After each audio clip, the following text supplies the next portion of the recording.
Welcome to another episode of Rich Doc Poor Doc. And today, Kenji and I are really excited because we're going to be talking about single families versus small multifamilies versus large multifamilies. And this discussion really comes out of so many people in the real estate investing space being out there saying, single families are the only right way to invest. And other people being like, oh, big multifamily, like 60 units are the only way to go. And Kenji and I have now invested in actually the full range from single family to lots of duplexes and fourplexes. Our biggest property is now a 32 unit together. And so we've seen that whole range, and we think there's upsides and downsides to all of them. And that, just thinking that only one is the right choice is a little bit constricting, really.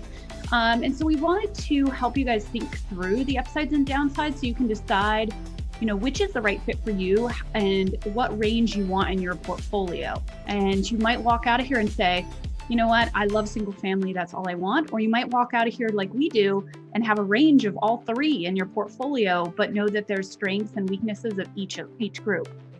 Yeah, and I think that for many of us, it's really easy to think about the upsides, but for a lot of us, it's actually hard to think about the downsides. And this really comes from learning from The Real Rich Dad, Keith Cunningham, where he talks about second order consequences and thinking about those downsides and whether or not you can live with those downsides. And the way we interpret that is you got to have a backup plan, right? And so in terms of, the small single family homes, small multifamily, large multifamily, we really wanted to kind of talk about it in terms of upsides and downsides so that we can help you kind of decide for yourself which one is the best choice for you. And it may be a combination like it is for us. So we invest in all three types. Right. Now, we wanted to talk about what is a single family home versus a small multifamily versus large. Now, there's no science to this in terms of where you draw your line for small multifamily to large, but we're just going to define it for the sake of this podcast. So you guys were pretty consistent about what we're talking about. So single family home is just one unit per building, okay? That one we're really familiar with. Small multifamily, we're going to call anything from a duplex, which is 2 doors under one roof, all the way up to, we're going to say up to 20 units for the sake of this podcast. And then we're going to call large multifamily 20 units and above. Okay. Yeah, and that cutoff, as Leti was saying, is a bit arbitrary. Some could say small multifamily is 2 to 4 units because that's where your loan terms change. When you get above that 4 units into the 5 units and above, you now have to start looking at commercial loans as opposed to conventional residential loans, which are backed by Fannie and Freddie. And so that's oftentimes where people cut off the small multifamily versus the larger, but we're going to use that 20 as our cutoff. For the sake of this podcast. That's right. And then lastly, I just want to talk about return, because I think this is another really important point that needs to be the foundation of this discussion, which is ultimately the first choice comes down to the cash on cash return. And if you're looking at a single family and versus a fourplex, and they have equal cash on cash return, that's what we're talking about here. Like, what are the upsides and downsides? I would never say go buy a single family that has a cash and cash return of 2% versus a small multifamily that has a cash and cash return of 15% and choose the single family instead. So for us, the basis always starts with a cash and cash return. And this is all assuming that your cash and cash return is equivalent across all the groups. Right. Okay, so let's talk about single family homes. Okay, so we'll start with talking a little bit about the upsides. So we've owned a number of single family homes now. I think we have 2 left in our portfolio. And one of the things we've noticed about single family homes is there's a really great opportunity for market appreciation. And this is appreciation that you have no relation to as the owner. It just happens because the neighborhood gets hot, or the school district gets great, or whatever happens, and suddenly, or the economy's great, suddenly all the value of the houses in your neighborhood go up. We've had this happen with a number of properties over in Spokane, like little single family homes that we bought for $150,000, $160,000, that within 2 years went up to $240,000, $250,000. And yes, we forced a little appreciation. I'll talk about that, but a lot of it was just market appreciation. We had no control. That's true. Yeah, I do think that that can be a double-edged sword, right? That can also be a downside, because since you don't have control over that market appreciation, it could be that your property value drops. And I've had that situation myself where the property just stagnated for years and years and years. And I was hoping for market appreciation, and it just never came. And it really, sucks, especially if you're in a negative cash flow situation. It really sucks to have that property just languish. That's kind of how I think about these properties. They just languish. And so, again, we like to control our appreciation. And therefore, again, that I would say that would be one of the downsides for me of a single family home. Yeah. And likewise, very related to this is with a single family home, you could make an improvement, right? That may actually force appreciation, may add value to the property, especially if it's improvement in like a kitchen or a bathroom or something like that. But it's not a like predictable, reliable way to force appreciation as much as it is with multifamily. And the reason is because when you're selling to an emotional investor emotional buyer who probably isn't an investor. They're not saying, oh my goodness, this property is renting for $1,500 a month. This property is renting for $1,350 a month. This house is worth more. No, they're saying to themselves, I want to live in this house. This is my house. Like, this is what I'm willing to pay for it, and may have nothing to do with how much you've upgraded or how much you've rehabbed that property. Yeah, and so let's talk about some more kind of upsides of a single family home. I think one of the upsides for me of a single family rental is that typically they're going to pay all the utilities, right? And that's going to lower your costs, and that's great because then you're going to, you get rental income. And one of the big expenses for a lot of these multifamily properties is utilities. And so therefore it's really nice to not have to worry about utilities, and also landscaping would be, I would consider that, kind of put that under the bucket of utilities. That's also something that they're going to take care of: snow removal, landscaping. And then I think the last really big upside of a single family home is maybe the tenant quality and like how long they're going to stay with you. I think that if somebody's renting an apartment for $500 a month versus renting a house for $1,000, like they may show up differently and treat it differently. And then just, again, they're responsible for all those utilities and the landscaping. They treat it more like their home. So I think there's something to be said that potentially you're going to get a better tenant who stays with you longer, takes better care of your property in a single family home. Yeah, but then let's talk about some of the downsides, right? So, the problem with a single family is that it's just one unit. And so if you have a vacancy, and who knows how long that vacancy is going to be, but if you have a prolonged vacancy, then, you're not getting any rental income at all, right? Whereas if you have a multifamily, right, and let's say even 50% of the units are vacant, at least you're getting revenue from the other 50%, right? And so, again, that's one of the downsides, especially if you have a larger portfolio. You could potentially have a situation where, you have a lot of vacancy. Yeah, and I think that's part of why we like to have some single family in our portfolio, but we personally would never have a portfolio of only single family, is that risk of vacancy, and then the concern for market downturns, and then the inability to really force appreciation reliably. So I think that drives us into the small multifamily, which is really how we really started out and what we truly love. And so let's talk about some of the upsides of small multifamily. Yeah, what I really love about multifamily, and it's not really an emotional thing, right? What I love is I like the fact that you can, I think you can, on a percentage basis, you can really make a lot more money with small multifamily than you can with single family and even large multifamily. I'm talking about a percentage basis, right? Factoring the fact that it's, you're going to be spending less for a small multifamily than a really large multifamily. And the reason is that I think there are a lot more mom and pop operators in the 2 to 4 units. And therefore they're not professional investors. They don't really know what they're doing. They don't maintain their properties. They're not raising the rents consistently like an investor would.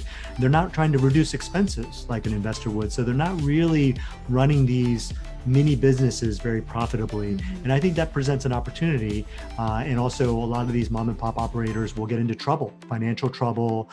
There may be, let's say, a death in the family, and then all these heirs inherit it and they don't know what to do with it. They don't want to run a mini business, so they want to get rid of it. And so I think there's just a lot of opportunities, also a lot of inventory in that 2 to 4 unit. There's a lot of product out there compared to the larger multifamily. In a relative sense, just not as much larger multifamily compared to the 2 to 4 units. So I think that's where the opportunity is. That's why there's an opportunity to really pick up one of these properties at a discount. Yeah, and you were just talking about picking up at a discount and also running it better than the previous operator. I think there's also this space that people who think they're investors are actually emotional, and they'll pay more than the property is worth.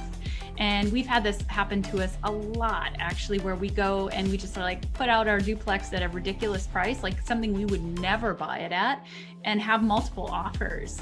And so there's this sense of people that they're investors, but they're not running the numbers. And so you as a seller have the potential to have an emotional buyer in trying to get into your duplex. So you get that benefit from single family homes really that they have as well.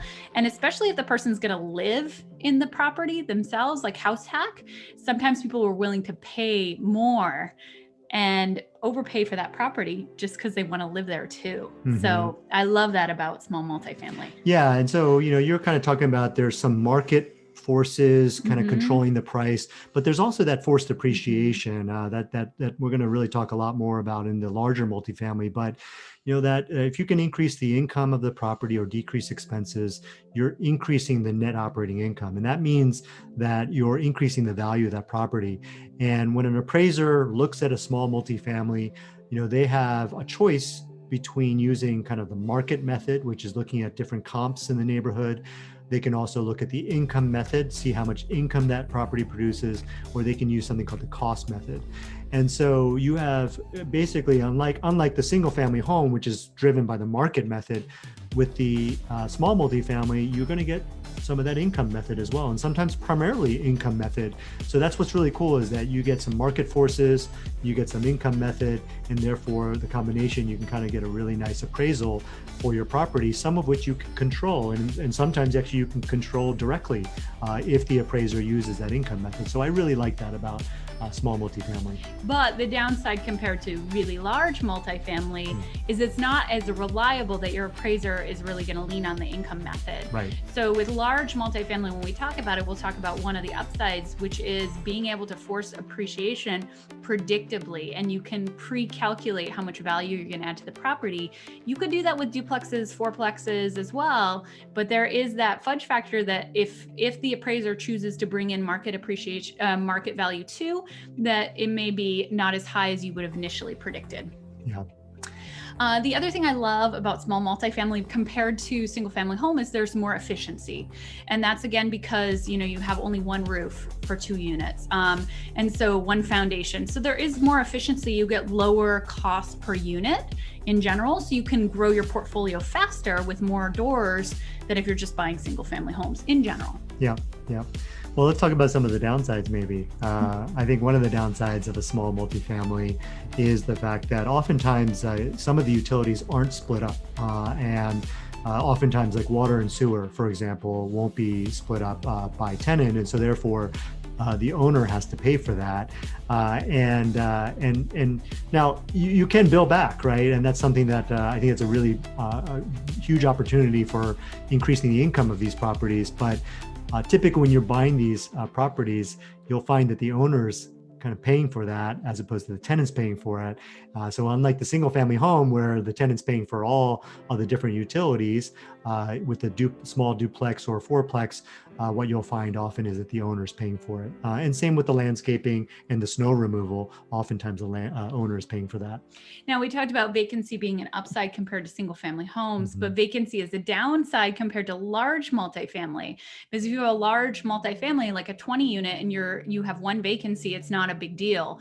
If you have a duplex and you have one vacancy, now half your income is decreased. So it's definitely better than a single family home, but it's not as good as a large multifamily.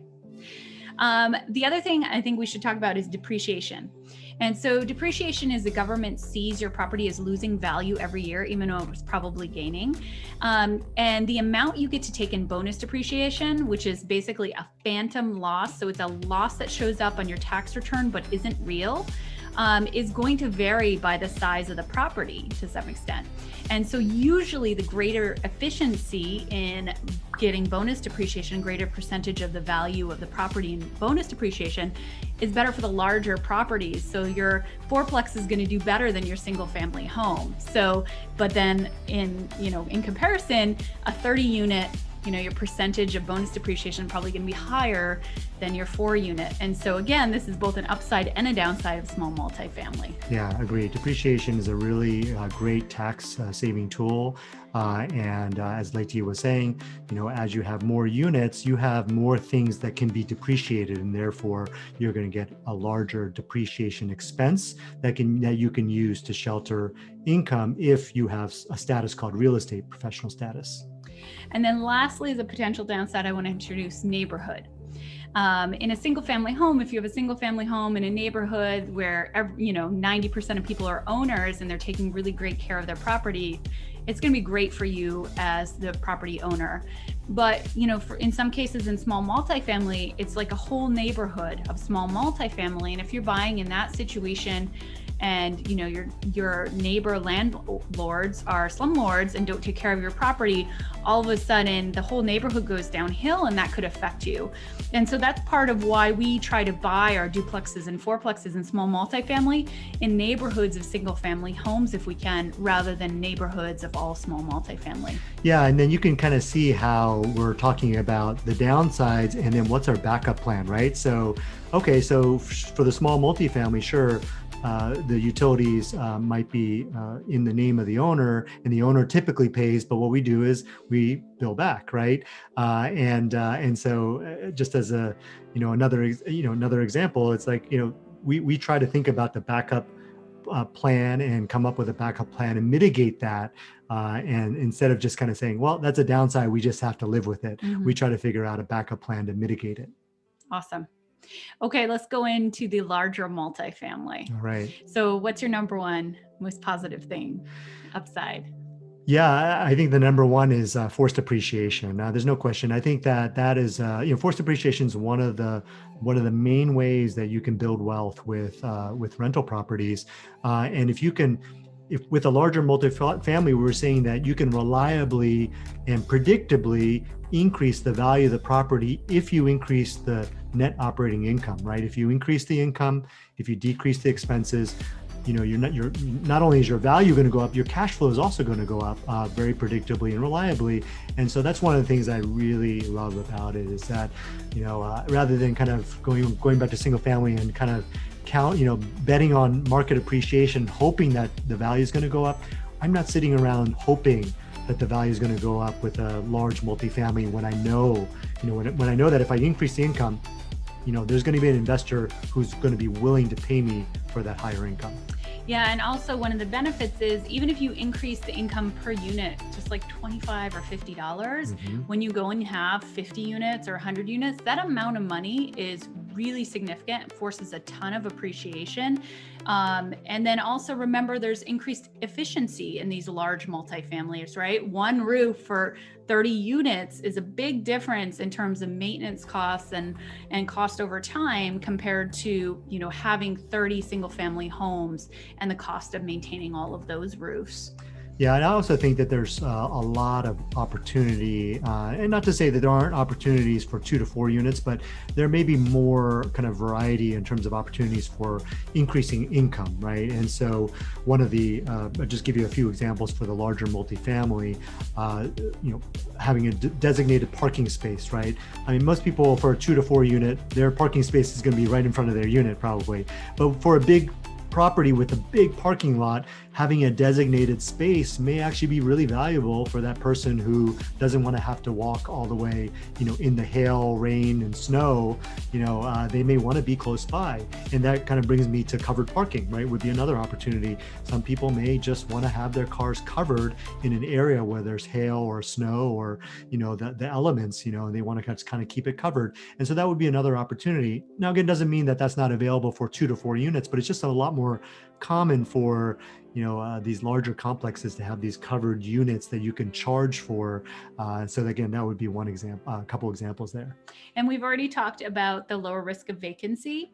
And we've also already talked about the improved tax savings with bonus depreciation. So I'm just mentioning those again as upsides. For sure. Yeah. And that is a huge benefit. And again, it's a scale thing, right? It's like, you're not talking about, 50,000 or 100,000 bonus depreciation. If you get a larger property, you're talking about, it could be in the millions that you're going to be creating in terms of expenses that you can then use to shelter income if you have real estate professional status. Yeah, and so then let's talk about some of the downsides. Yeah. So number one, I think, is potentially the tenants, right? And the turnover, and potentially just not having as much stability in the community. And so part of that also with risk mitigation is making sure your building community, making sure you're getting really great tenants who are going to stay with you long periods of time. But it may be a different tenant base that you attract in a 50 unit compared to somebody who wants a single family home. Yeah, there are a lot more community issues like security, cleanliness of the common areas that you really have to think about, creating gathering spaces, right? Some of those things are really important for people, and you want to make sure it doesn't head in the wrong direction in terms of, having the wrong community. You want to have the right community, ideally, promoting, safe and family oriented. Those types of things are big considerations, and also does add to the investment that you're going to have to make, which brings me to that next downside, which is you just have to, it's just a lot more capital intensive to buy these bigger properties. So that's why a lot of people will syndicate deals where they pool money together with a lot of investors, and there are fewer solo investors who go out and buy their own 100-unit apartment complexes, because it's very capital intensive, not just for the down payment, but all that capital expenditure to kind of make those improvements on 100 units. That's just a lot of money. Yeah, absolutely. And then another thing is, of course, we talked about the benefit of actually like vacancy. But, you could also get into a situation where the whole building goes down, like you're talking about, and then all of a sudden you have this ridiculous amount of vacancy. And maybe even your neighborhood, which we talked about earlier, is all other multifamily that you're competing against. And now the whole neighborhood's going down. So I think that there's a lot more possibility for kind of vacancy and issues that way too. Right. Yeah, definitely. You got to really keep an eye on that community, and a couple, bad situations in one or two units could kind of infect or affect other people, the neighbors and the other people in the community hear about it. They talk about it, right? They talk about it in the laundry room. I mean, you can just kind of see, right, how these things kind of build up, and they go, oh, we got to move out of this place, and that just kind of starts to spread, right? And so that's the potential risk, and so you got to really, really watch out for that. Another one I wanted to bring up was billing back utilities. Definitely more of a challenge with the larger properties sometimes, although we've been able to make that work in all of our bigger properties that we bought. But I know that a lot of times, like Kenji mentioned, the owner will actually take care of utilities, and then they'll take care of a lot of other little things like landscaping, right? Or like outdoor lighting or pest control. And so those little things do start to add up and eat into your cash and cash. So you have to watch that very, very closely when you're looking at a larger multifamily. Finally, I wanted to say, when you're buying a large multifamily, you're dealing with professional investors. Right, okay, and that's a really big deal, because they're looking at the numbers and they're looking at this as a business and a purchase that has to make sense. Again, we mentioned with single family homes and with small multifamily, a lot of time you have people who are emotional. They want to live there, or they just don't really know what they're doing and they're going to overpay. But if you're dealing with professional investors, they're going to be a lot less likely to overpay. Now, you still have mom and pop, large multifamily investors who do a terrible job, run the property into the ground, and you can buy it at a great discount. So that still exists, but I think it's percentagely less, than the small multifamily. For sure, yeah. Again, just think about there's fewer properties in that kind of the large multifamily, and then you have more professional investors, going after smaller number of properties. So yeah, you're definitely going to have a lot more of that kind of competition. But doesn't mean that opportunity is not out there.